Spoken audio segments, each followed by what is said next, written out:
people who can. All right. Oh, great to see some Longmount people. Becky, fantastic to have you here. All right. So to kick things off, here we go. So these sessions, we run them monthly to every couple months, just to give people a bit of a refresher on some of the tools in Grapevine to help them grow their groups, and also just some feedback we've gotten from other groups that have worked for them. There's a lot of content here, so some of it will feel relevant to you, some of it might not, but our goal really is to have you leave here with a couple new ideas to how to approach growing your group. So let me just check out the chat here. Okay, great. So the first thing, this is the agenda for today. We're going to talk about setting goals, motivating, and celebrating, just to sort of level set and kick things off. Then we're going to talk about having a social media strategy. We will look specifically at Instagram, LinkedIn, Nextdoor, and Facebook. Then we're going to talk about how you can get local press and also engage your workplace. And then we've got 5 things you can do today to grow your giving circle, 5 simple things. And then also a slide with resources to help you out as well. And this will all be shared with you afterwards. And then, as I mentioned at for the second part, Lynn Kelleher as well is going to chat through what's worked with her group as well. And then we'll do a little Q&A for Lynn and myself. So just to get started, set goals. So this is key, because you want to know, it can be a bit overwhelming to just say you want to grow your group. It is really helpful to have a clear target in mind. So maybe you want to have a certain amount raised, maybe you want to have a certain amount of members newly added to your group on a weekly cadence, a monthly cadence, whatever it is. Think about what your goal is and set it to be realistic for yourself. And you can always up that later on, but start somewhere. Some strategies that other groups have used for this is running a new membership drive campaign for your next cycle, and set benchmarks and strategies. So it's great to align goals with an upcoming grant, or align it with something like Giving Tuesday or the holidays. So when you're thinking of new member drives, those are things to consider as well. And then maybe, as I said, you want to incrementally grow each donation cycle. So figure out what that looks like realistically for you and your leadership team and your members, and go from there. Then next, motivate. So these are some lessons that we've learned at Grapevine and from other groups. But one of the key things is really to be clear with your call to actions, so your CTAs. Sometimes I think we at Grapevine have been guilty of asking for a lot of different things in one sort of campaign, and it gets quite confusing for people. So definitely learn from from us, and try and just be really, really clear with what you're asking your members. And consistently update your progress and key milestones. There's ways to do that in Grapevine, and I'll show that on the next slide. But we try and make it really easy for you to share out when you've hit milestones or you're close to hitting a milestone. And you can not only share it to the group, but you can encourage your members to share that to their networks, LinkedIn, whatever it is. And also take time to shout out specific members who are really contributing to growing the group. I think that is super motivating and something we are trying to do more of, but really take a moment to acknowledge the people who are contributing. And then also keep impact at the forefront of your content. I think that using numbers is really helpful. For our Black Trans Lives Thrive group here, you can see they were trying to hit 100K milestone. So really focusing on how your members' smaller contribution is really feeding into this larger impact for a nonprofit. So these are just some examples from other groups as well. And please do feel free to unmute or drop questions in the chat at any time if anything feels unclear. So, and then lastly, really celebrate things out. Giving circles are You're making an impact in your community, but these are also fun. This is a chance to community build and come together. So as joyous as you can make that, I think goes a long way. You can see here, Christy Windsor connected that to Independence Day. So anything you want to do to really acknowledge your work and make it something that people want to also share out to their communities and on their social channels will really go a long way. And we'll talk a little bit more about where you can share things out, but just in terms of the content, keep that in mind. And videos can get about 90% more engagement than photos. So if you ever have videos from your events, it's really, really helpful to include that. You can upload videos on the Grapevine platform. You can also record videos. And then, of course, on your other social channels, you can do that as well. But just something to note that videos and photos are wherever you can add them in, they're really, really impactful. And also, if you are celebrating out about a grantee, loop that grantee in, tag them, reach out to them beforehand, say, we're going to be doing this campaign. We're trying to attract more people to our giving circle. Can you share out about your recent grant? And let people know about our giving circle. So those are just some key things to keep in mind: goals, motivation, and celebrating. And clarity. A key thing really is being clear and low lift with your members, I think.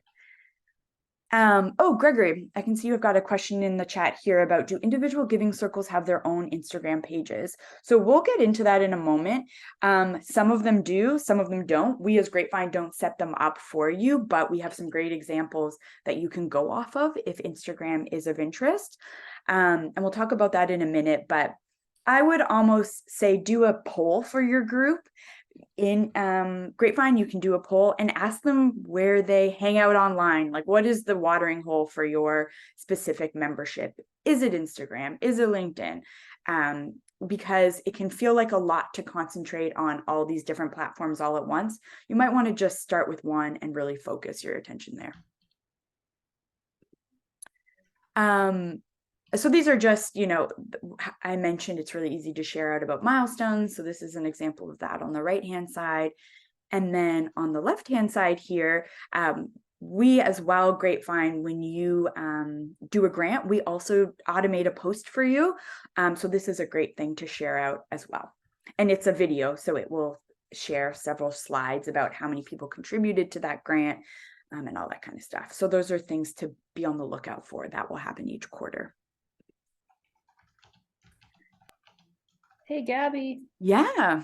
Where in the platform in the website do we find this generated post? That's a great question. It will appear on like the wall of your page each quarter. So it will happen at the end of your cycle once you've selected your grantee. So it'll be different for everyone, but it will appear as a post on your group's wall. Okay, I don't think I've ever seen one. Yeah, Gabby, I don't think I've ever seen one ever before, and we're going into our third granting cycle. Okay, good to know. I don't think I've ever seen it either, although I don't know when ours would be generated, but it's not automatically posted. You have to actually do something to post it. We actually send it to leaders beforehand and just say, does this look correct to you? And then we post it. So let me look into why some of you have and have not received it. I have your giving circle names based on when you signed up for this. So I will look into that.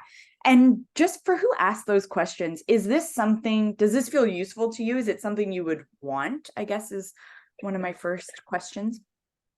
Yeah, it doesn't, for me, for Grand Rapids Professional Women for Good, it doesn't match the branding that we utilize because in the beginning, when we had the logos and such, there wasn't a lot available. And I noticed with other Instagrams and other giving circles, they kind of created their own branding. So it doesn't align with ours so much. I mean, kind of. So I'm not really interested. But if you guys are automatically doing it, I have not seen that. I didn't know that was available to us. Yeah. Yeah. Okay. I'm pretty confident with what we're doing with our branding on Instagram. But other tools is always useful. Yeah. Yeah. Okay. That's good to know. Yeah, and that's a good point about a lot of groups have come up with their own branding. So this kind of thing is in our more classic branding. So Yeah. And, I've definitely kept to the Grapevine logo, like, because, Grand Rapids Professional Women for Good doesn't have their own logo or anything like that. And we've kept yellow in our coloring. So I tried to make sure that it aligned. But I've definitely noticed that there are other groups that don't have any connection, which yes. that's their prerogative, which is nice and beneficial. But yeah. Yeah. Yeah. And that's maybe we can chat a little bit about, you can share it at the end as well, how you kind of came to your own branding, how you did that design, because lots of groups, and that's totally fine, will decide to run with things in their own way. And we love to see that. So it would be interesting to hear a bit more maybe at the end about how you kind of thought about that. Sure. Great. Okay. So let's move ahead here. So this actually feeds into, and maybe anyone who does have an Instagram page or has set up a page can share as well, but having a social media strategy. So these are just some reasons why it's useful. You establish your brand, you increase awareness, creates a community, engages members. This is a really key one. It increases trust and legitimacy with giving circles. As everyone on this call knows, people are donating often before they know where those funds will go. So I think a strong building that social proof, that sense of trust and legitimacy can really be done through leveraging social media, because right now it's all for people, they know Grapevine, but that might be for them, who is Grapevine? I don't really understand how this is connected. So having your own Instagram or social media page can help flesh that out more. And then it also gives people a sense of missing out. And this is really, really key. That's why we always say post photos after your events, post videos. That is one of the most real, tangible ways you can give people a sense of your group and make them not want to miss what you're doing next. And then, hey, Gabby, I can speak to this a little bit if you want, since we've been doing our Instagram and LinkedIn for a bit. Please do. The most benefits that I find from our Instagram and LinkedIn is that because Grapevine is a cyclical organization, we already have a cycle, right? When nominations are due, how you've gained new members, the money that's raised. There's a cyclical element to it already. So that really dictates what we're doing on Instagram. And then in addition to that, most of the nonprofit organizations are on Instagram that in our area. And so connecting to them, following them, highlighting them in our Instagram stories, all of that has been highly beneficial. And what we've made sure to note at our Gather and Grant events is that you can go to their Instagrams, but then I can also go back for more content to go to, for instance, our first cycle Gather and Grant, an organization won, but they often post on their Instagrams things, the needs that their nonprofit reaches, and so then we can repost that. So it's still information that's shared about this nonprofit, even though they got the bulk of the check. They still have needs, and we can still share and connect them to community members. Interesting. And for the cyclical aspect that you mentioned, do you find that kind of makes it easy to plan around your posts? Because you always so easy. Yep. Yeah. So Okay. easy. And I can preemptively. So once you choose branding that works for you, if you have 10 templates, then you have a template for your nominees, a template for the winner, a template for how many members you currently have, how much money has been raised. So I have a template and I just switch out the numbers and the content and the logos and go from there. Amazing. And if you're up for sharing that, or a version of that, I feel like it would be really useful to share out maybe in the follow-up here. Okay. Because that would be really useful to see how you're managing that and the sort of approach you're taking. That's great to know. And that's also interesting to know that you're finding a lot of nonprofits are on Instagram and you're able to tag people in that way. Yeah, and they're on LinkedIn as well. That's what I've been kind of pushing for, like the nonprofit that I'm on the advisory board for, right? LinkedIn is where people go that have jobs. Yeah. So they might have money Yeah. to give. So but those seem to be the best places for us. Maybe Facebook is, but I just haven't ventured there. Yeah. Okay. That's really, really useful. And then we suggest creating a business page. I mean, you could do a personal page for your group as well. What is yours? Is it business or personal? Do you know? Our Instagram business. Business. Okay. So yeah, we suggest doing it as a business page, inviting all your members to follow, and then doing exactly that, having a schedule for your content, easy templates that you can just drop and plug with. So it's really easy for you. So those are some ways that you can sort of make it fit into your schedule and it doesn't feel like too much of a lift. And just a reminder here to post videos from your events. Videos, I really can't stress, they get a lot more engagement, especially on a tool like Instagram. So it's really useful to just capture anything you can. And follow other accounts. This is a great way to introduce your organization to other people, to tag in those organizations. So that's a tip as well, just to spend a little time following other accounts as well. And then these are just some campaign ideas. If you do decide to launch an Instagram account, create a post about an upcoming event and asking your members to invite their friends by tagging them into the comments. That's a simple campaign. We've done things like that before. Ask members to post a photo and tag your Giving Circle account. Maybe there's like a prize, or maybe you feature all those photos at your next event. You do a little slideshow. And also this is something that Tampa Women for Good did. They shared on their Instagram page, and they pinned it, a speed intro. So how their Giving Circle works. So that's a great piece of content as well. That's really helpful to come directly from you as well. And welcome, Lynn. We're excited to get to you soon. I can see that Lynn Kelleher is joined, so very excited. So these are just some examples from some of our Giving Circles who are running Instagram pages.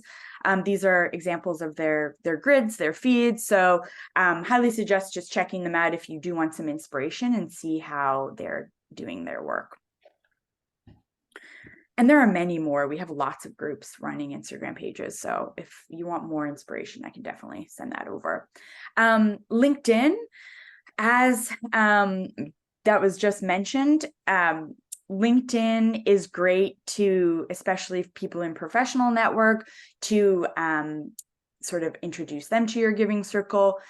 Something we found really useful is if you're creating an event for your Giving Circle through Grapevine, also replicating that on LinkedIn, creating an event as well.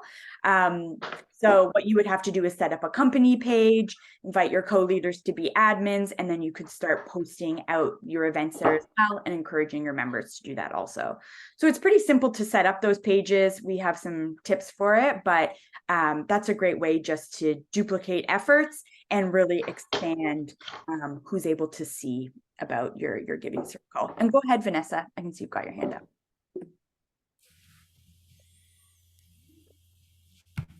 Thanks. Is training available? Is there anybody to help with setting up LinkedIn or Instagram? We have some like resources to help you that we've set up that break it down step by step.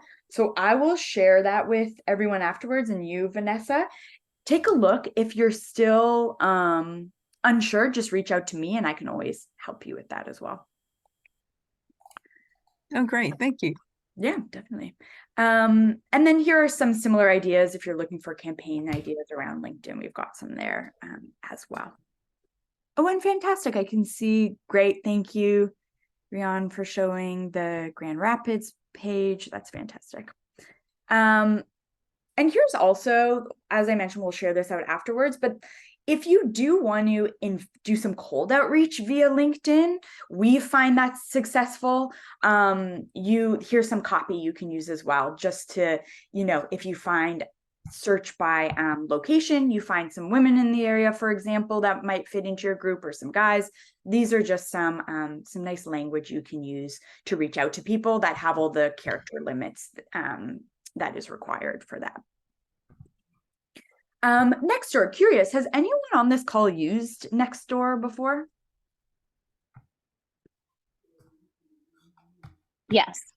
Okay, and Yep. what was your experience? How did you find it?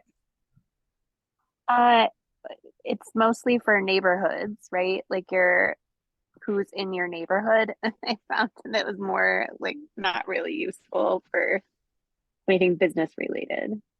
Okay, that's good to know. We've heard mixed things. We have heard some people say that joining their neighborhood area and then posting about their giving circle has been helpful to get new members, especially for like location-based groups. So we have some templates here for posts that you can make, but just throwing it out there. Nextdoor is a platform for local communities, letting people know about events happening, news, get-togethers. So definitely worth experimenting with it. It will take a couple minutes. So it's definitely a low lift, and you might get a handful of new members. Yeah, go ahead, Faith. So I'll tell you how we used it first, and then I have a question. So we have not used it to engage new members. It's just not our model, but we have used it to post a couple of drives that we've had. So we do a diaper drive every year, and then we also, when we did our fund drive, we posted it on there as a way to broadcast to the community what we were doing. But when you were using Nextdoor in this case, is there a way to do a business page, or is it an individual from your Giving Circle posting? Yeah, it would be an individual from your Giving Okay. leader. I was hoping that there was another way to do it. Okay, thank Yeah, you. no, that's a great question. And I love this, that how you're using it more to let people know about sort of specific events or initiatives like the diaper drive, opposed to just a general update. Right. I mean, just for us, it's not, anytime we've broadcasted for members, it's just not, we're much better at having our members bring their friends, because it's somebody who's excited, bringing somebody who could be excited. Yeah. Okay, that makes total sense. That's really useful. Thanks, Faith. And then moving on here to Facebook, similar, creating a group or a business page. We use Facebook. Sometimes we pay for some to boost some posts we do, or ads. So I think Facebook, one of the ways they're most useful is the ability to, you can pay for advertising for certain events you have coming up. And some places people are mostly on Facebook opposed to other other tools. So something to consider. I think that Facebook also has a really good event feature now. So if you want to replicate your events on Grapevine, you could also put them on a place like Facebook, and then people can invite people in. So another similar tool, but you'll really know if you do a poll for your Giving Circle who is actually using what. But we do have lots of groups who are using Facebook as well. And then these are just some tips to wrap up here. But might be worth creating a social media team, or at least a point person like Grand Rapids has done, using tools like Canva. These are free tools where you can easily create graphics that you share out on social media. And then we also have a couple tips here about creating a link tree. Basically, this is what you see on the right-hand side, and it lets you link a bunch of things, so that if you want, maybe you have an Instagram page, you have a Facebook page, you have your Grapevine page, you can put all of that in your link tree, and it will appear as just one link on all of your social channels, and it's also free. All right, and then moving on here to getting local press and engaging your workplace.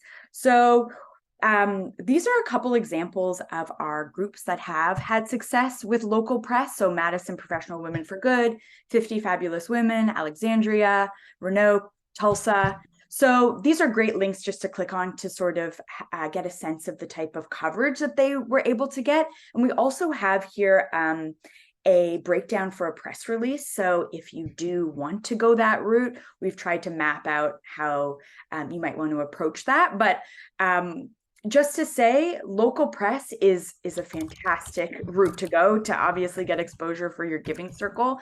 And you can think of, you know, local news, local newspapers, but also Madison Professional Women for Good.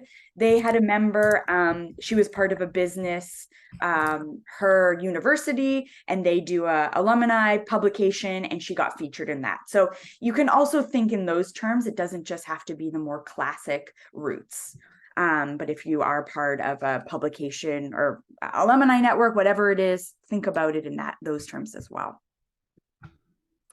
And then also getting your workplace involved. So workplaces love to share about people in their workforce who are doing good work. So consider approaching your HR team. Say, hey, we've got this group.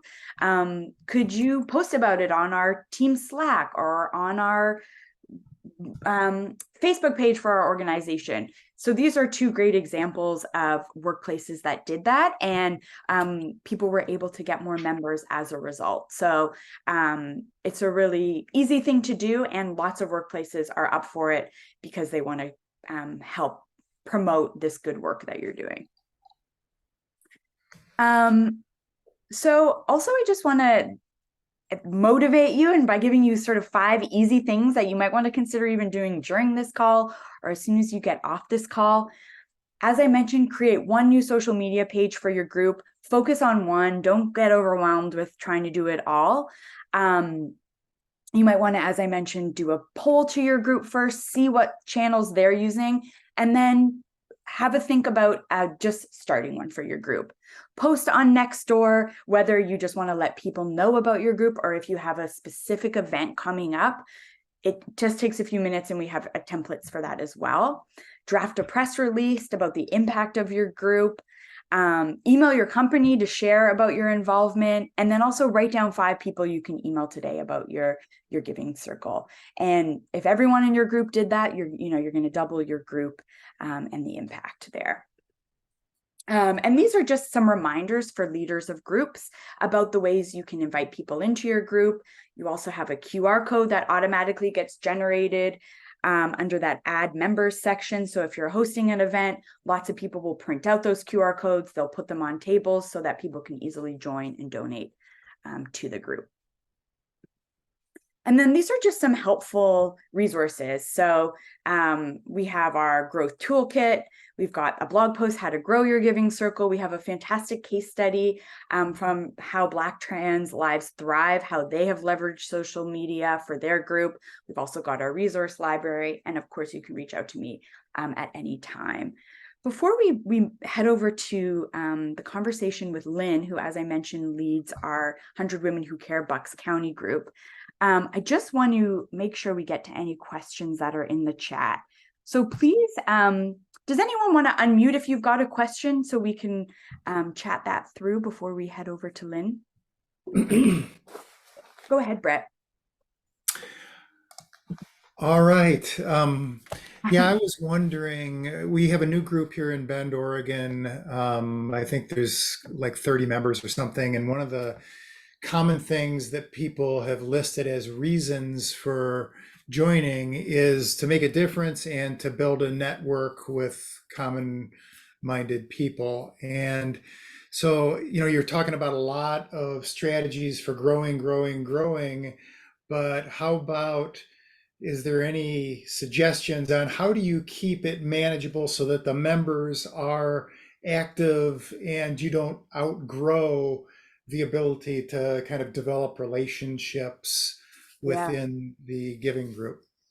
I love this question. And I actually think Lynn is going to be particularly good at this question because she is a real estate agent, really fantastic at cultivating relationships. So, and started small. Now your group is, I think, you have to correct me, Lynn, if I'm wrong, about 200 people, but maybe I'll toss that question to you just to kick things off, Lynn, because I think it's a great one for you.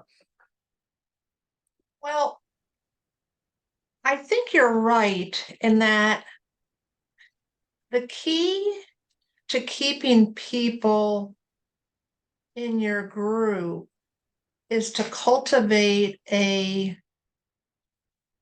community sense so people feel like they're involved in something that's greater than themselves. So when I first started my group, like Gabby said, I'm a real estate agent. So my first group consisted of a coworker or two and my center of influence, my past clients, people that know me. And I started off in 2014, almost 10 years ago, with 35 people, and I now have 250. And I did that, I guess, in a couple of ways. First of all, my group is geographic based, okay? And one of the things that makes it work at 35 people and at 250 people is we are all about keeping it simple. Like, and that's always been kind of a focus. Sometimes you get, as your group grows, you get all these ideas. Well, why don't we do this? Why don't we do that? No, we keep it simple. So, when we first started, it was easy to find a place to meet because we had, 35 people. Now it's getting a little bit harder to have 250 people find a place that will accommodate us and not charge us. So we cultivated a relationship with a local country club, and they allow us to hold the meeting there. We've developed a not all, to be clear, not 250 people show up, but during COVID, we kind of didn't miss a beat. We went to a virtual thing, and Grapevine has been great with helping us manage that. So we've got an in-person meeting, we've got a Zoom meeting going at the same time. But one of the things that I decided to do first time out of the gate is that it's got to be fun. So we don't hold our meetings, no church basements. If I feel like if I'm going out on a Monday or a Tuesday night, I want a glass of wine. So it's always someplace where we can have a cocktail. And, it might sound goofy, but I think that's important. You've got to give busy women a reason to kind of come out, and hey, that's always a motivator for me. So we have it at a local restaurant. We are in and out, or now it's a country club. We are in and out in an hour. So we come, there's a 5-minute, explain to the group how things work. We nominate 3 people. 3 people get a choice, get to compete for the funds. It used to be when we were smaller and we were, only dispersing 10 grand or whatever, 3 people would present, top vote getter got all the money. Once we got to close to donating $25,000, we decided to change it so that the presenters, all of whom get 5 minutes to talk. So we don't, it's not cumbersome. I stopped slide presentations, because there was always technical difficulties. No, you have 5 minutes to talk and make your case. A couple of minutes for questions and answers. At the end of the 15 minutes, everybody votes. The money is awarded according to the vote count. So if you got 40% of the vote, you get 40% of the money. After that, people will, if you want to nominate, you put the names in a hat, and you must be either on Zoom or in person to nominate, so that I don't have to worry about, oh, this person emailed me, can you nominate this? No, can you nominate this? No, I don't want to be responsible for that. So you either have to be in person or on the Zoom call to nominate. In the chat, the names go in a hat. We pick 3.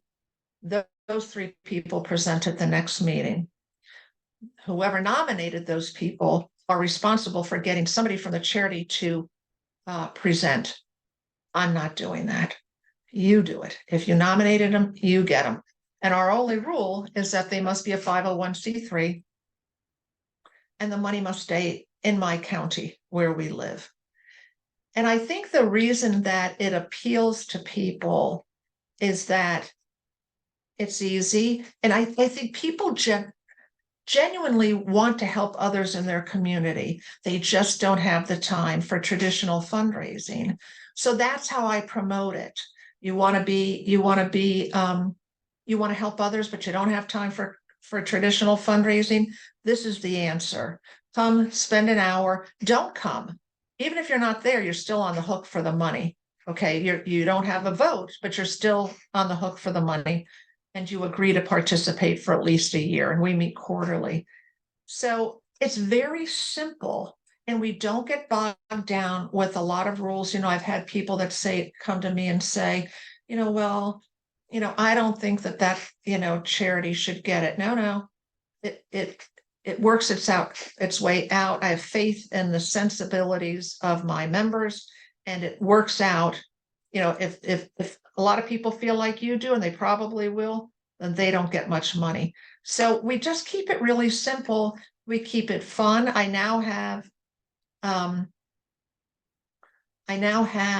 allow members who are small business owners to sponsor the event. And I have 3 people, they pay for like cheese and crackers and stuff that we put out. So now we have a snack to go with our glass of wine.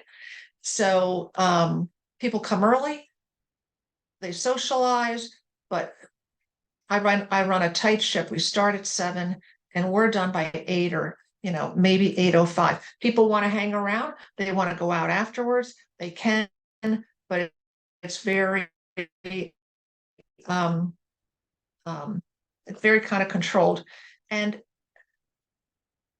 I think if you have people in your group, if you can get some people in your group who are somewhat of influencers in your community, maybe it's your township supervisor, maybe it's a realtor, maybe it's a mortgage person, maybe it's a financial person, somebody that is looking to grow their business, because it's heightened my awareness. And I always say to other people, other small business owners that are in the crowd, if you promote this, not microphone, I am, and your email isn't coming, it's coming from me, not you. If you can promote yourself to your own center of influence in a way that presents you in a different way other than your traditional role of constantly looking for business or constantly trying to make connections for your business, this provides you an opportunity to present yourself in a different light. And so I always say that's why I welcome other agents, and I'll say to them, look, invite your center of influence, bring a table full of, send it out to your clients and say, hey, look what I'm doing. Join me at this meeting and I'll buy the first round of drinks is on me, or whatever. It just gives you a great way to expand your center of influence and portray yourself in a light so that, like, somebody, not me, I'm saying, hey, who wants to buy a house? Hey, want to sell a house or buy a house? Who do you know? I don't have to do that because they see me giving back to the community that supports me. And that helps to gain a lot of traction. And I harp on my ladies all the time. I challenge you to bring somebody with you. I challenge you to bring 3 friends with you next time. And they do. And that's how we organically grow, because all you got to do is get them there once. Very, very few people come to a meeting and don't join because it's brilliant. The concept is just brilliant. And people recognize it for that. I use Canva a lot to create my, like my Facebook posts. And I've got somebody that does Instagram because I'm not so good with that. I do post on Nextdoor, although one time they said I violated something. I can't imagine what it was, and they like shut me down. I don't know how that happened, but I use Canva a lot. But as your group grows, you have to protect the fact that you got to keep it simple, or it will become your new job if you allow it to. That's why it works for me. It's simple. It's not a huge amount of work for me. Thank God for Grapevine that enables my people to pay online so that I'm not chasing them further. I mean, imagine chasing 250 women for their checks, you know. And then what about, we have some questions in the chat here around, Susan here said we have well over 200 members, but so many do not show up when we have an event. Any ideas? Have you encountered anything like that with your group? And how have you encouraged your members to sort of participate in a way that feels doable for them? I guess, you know what, I always send out, and I can certainly be better at that. And that really is the challenge, how you keep people engaged when they don't come to events. Because when you come to event, it's easy to keep them engaged because they hear directly from the charities. And sometimes we'll bring last quarter's winners back and we'll talk about what they did with the money. Those kinds of things help to keep people engaged. But there is going to be a certain amount, I think it's just inevitable, that there's going to be a certain amount of attrition. You know, if people don't come, it's hard to keep them engaged. You know, I always do a follow-up email and say, you know, here's the winner, and, you know, and this was the top vote getter. We just recently started to tier the money. But I'll tell you, that's a challenge. That's why I'm not over 250. I'm always fluctuating between 235 and 250 because, you know, somebody tells somebody and then they'll go on and, you know, that old commercial. So I'll have people come and I'll have 15 new members. And then when it's time to go get the money, I'm like, Joe, you know, I just send in 2 or 3 emails. Oh, you know, I'm not going to stay in it. Well, okay, you know, that's fine. You know, what are you going to do about that? I mean, I think you got to be realistic about that and know that there's only so much you can do. You can't force them. If they participate, they're in, they'll stay in. But if they don't participate, despite your best efforts, I don't know. I don't have a great answer for that. That's why we do, you know, that's why we have it someplace where people can have a glass of wine. That's why, you know, now we're having little snackies so that hopefully people will come a little bit early, you know, kibitz a little bit, have a little snack, have a glass of wine, maybe stay after for a little bit. But that, you know, that's a challenge. And I don't know that there's any organization that has, I think you're all going to find that. Yeah. And I think you mentioned it too earlier, Lynn, when you said that people can come or not come and they're still, you know, on the hook for the funding. So it's like people with this model can be as engaged or not as engaged as they want. And sometimes people they like being a part of something, but they don't necessarily have the time to commit to it. And that's okay. That is okay. And here's the message. They're still making a difference. Even when you're not there, you're still making a difference. And your $100, that's what ours is, $100 order, $400 a year. And I keep trying to reiterate to people, your $100 in isolation, not to belittle anybody's $100, is not terribly impactful. You combine it with 250 other women's $100, you're really making a difference. And so that's the message that I keep trying to reiterate. And for some people, it's just easier. They would just rather send in their $100 or do the Grapevine thing. So it's automatic and they feel like they're making a difference, and they're making a big difference. Yeah. So. And Matt Small here just wrote a great comment. He said, growth can be measured by satisfaction and influence, not necessarily number of members or even their participation. So that's a great. I'll add to that, you know, off the video here. Also Ben Guys for Good, brand new giving circle. We've got our first pizza and beer night tonight. Found some sponsorship with a local co-working space and getting some folks out. In my opinion, some of the suggestions on social media actually tend to work counter.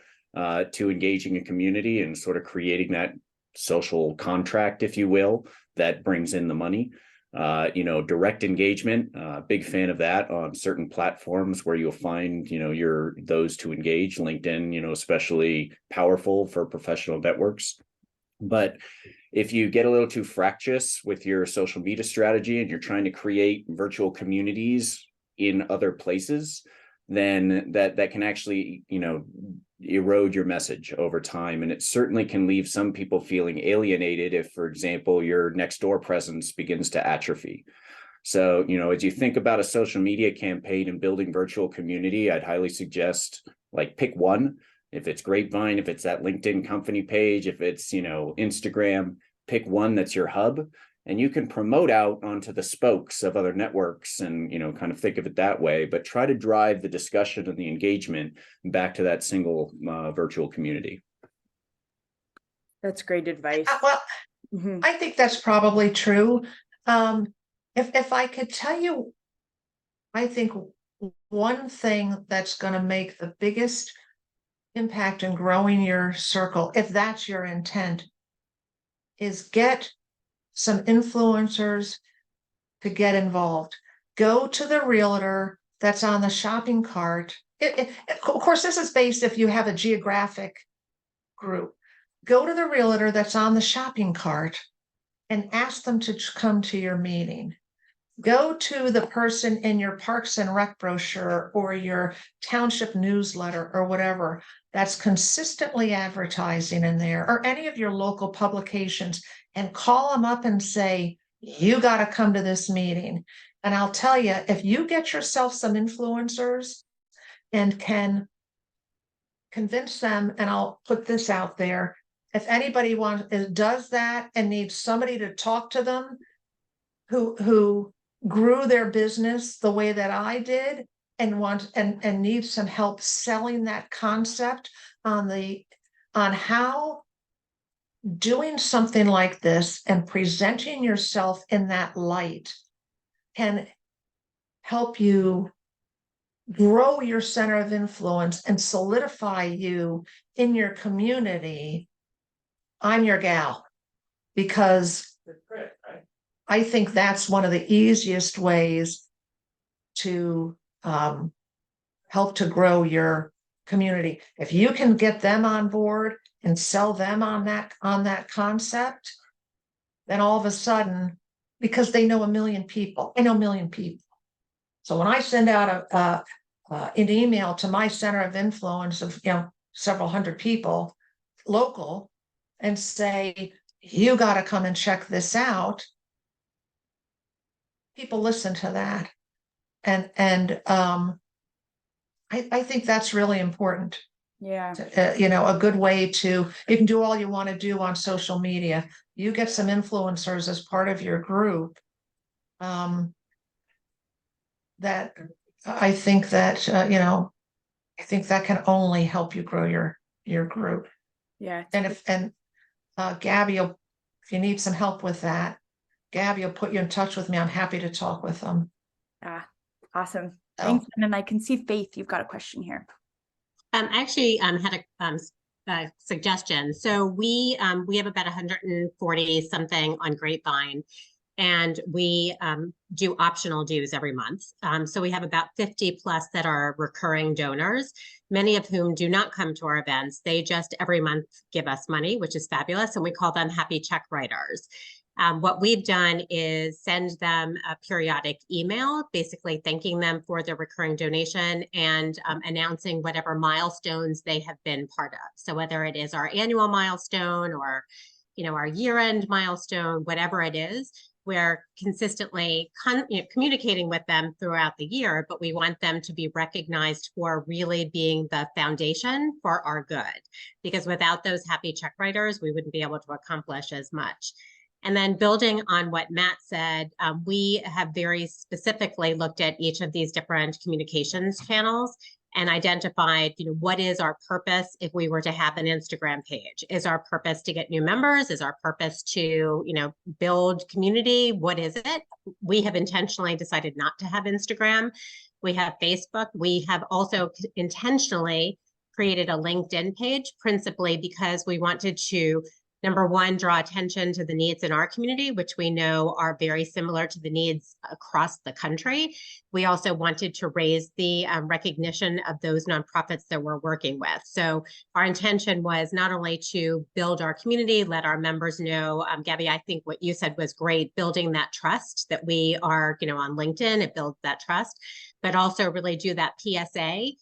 Diaper need is important. Teen, parents going to college is important. These are the things that we want to raise visibility on. That's great. And Susan, I'm curious, you I think originally asked the question about how to get people out. Is this resonating with you? I'm curious what your thoughts are based on what Faith has said, and Lynn, if you're still here, actually. Yeah, some of it. The other thing is we meet monthly. We do 2 girls' night out and 1 gathering grant. So we do have a lot of events. We're just really trying to get more participation. We had, just as an FYI, we had a vendor market, where we also had our nonprofits who were there. Some of them make things like jewelry or soaps or stuff like that. We're also able to have tables and sell things, as well as members who wanted to sell things. That seemed to get a lot of people. We have that meeting, the gathering grant, as well as we had the vendor market in a conference room in a food hall. So we put a sign out there. So a lot of people who were at the food hall were also able to come in. And, we got some members out of that. People who didn't even know about us just came to the market. So, but we're just, trying to have more robust attendance, just because we think, and usually our meetings are 2 hours. Or our events are 2 hours. Usually we, would like women to also feel like they're networking in some way, shape, or form, which is why we're looking for a bit more attendance, so that they get a little bit out of, meeting new people in the area. We have a number of members who are new to the area. So we want to help encourage them to get involved, not only in the county, but also in meeting people in the county. Yeah. Okay. Well, that makes a lot. Susan, I have you thought about how long have you been in existence? 1 year. We just had our Okay. 1-year anniversary at our last gathering grant. Okay. I wonder if I'm just gonna, hey, everybody's got to find their groove for their group. But I wonder if you shouldn't poll your members. Honestly, I think twice a month is too much. I think that's It's once a month. Oh, I thought you said twice a month. Oh, okay. No. It's once a month, but what happens is the grant is quarterly. So on those in-between months, in between the grant, we do have just networking things. At a restaurant, we're doing a vineyard and doing a wine tasting this time. Again, trying to promote the social aspect of it as well as the giving aspect, so that the thought being, well, if women are enjoying themselves and really enjoying these events, they'll bring more people. Okay. All right. I thought you said twice a month. I'm like, No, oh, that I'm might be sorry. a little bit much. Sorry. Okay. Yeah. Well, we're at the end of time. That really flew quickly. I don't know, Lynn, I'd like to leave it with you. If any parting thoughts just around where especially new leaders can begin with this, anything you want to leave people with before we kind of end? I guess I would just, and I'm going to repeat myself, but I think it's really important. Keep it simple, because as your group grows, you don't want it to become so cumbersome. I mean, I have like an ad hoc board of directors, just, women that I've known a long time and I trust their instincts, that if something comes up I'm not sure about or I need to bounce it off of, I've got these 3 or 4 women that I'll say, what do you think? What do you think? Cultivate something like that. But I'm telling you, like I've listened to other groups and how they do things, and I'm thinking to myself, by the time they're done, like I'm exhausted just thinking about it. So I would just say to you, keep it simple and don't do things that aren't really necessary, because if it's not simple, as your group grows, it'll take on a life of its own and it'll be much harder to manage. And unless, this is a full-time gig for all, you're willing to let this be a full-time gig, keep it simple. It's simple. Keep it simple. Yeah. And look for some influencers. Yeah. And reach out if I can help anybody. Yeah. And I'll put in the follow-up, I'll share, if it works for you, Lynn, maybe your contact information or whatever you're willing to share. And I will send the recording and follow-up notes. Just want to say thank you so much, Lynn, for joining us. For anyone on this call, I always try and have someone share during our growth workshops. So if you are interested at all, please do let me know. And I'd love to connect with you about you sharing to the group. And yeah, keep it simple and find your groove. I feel like those are 2 key things that we've, really gotten from Lynn. So thank you so much, everyone, for joining today. And we'll see you at the next one. Thank you again. Have a great. Thanks, Gabby. Yeah, my pleasure. Have a great long weekend, everyone. Bye. Bye.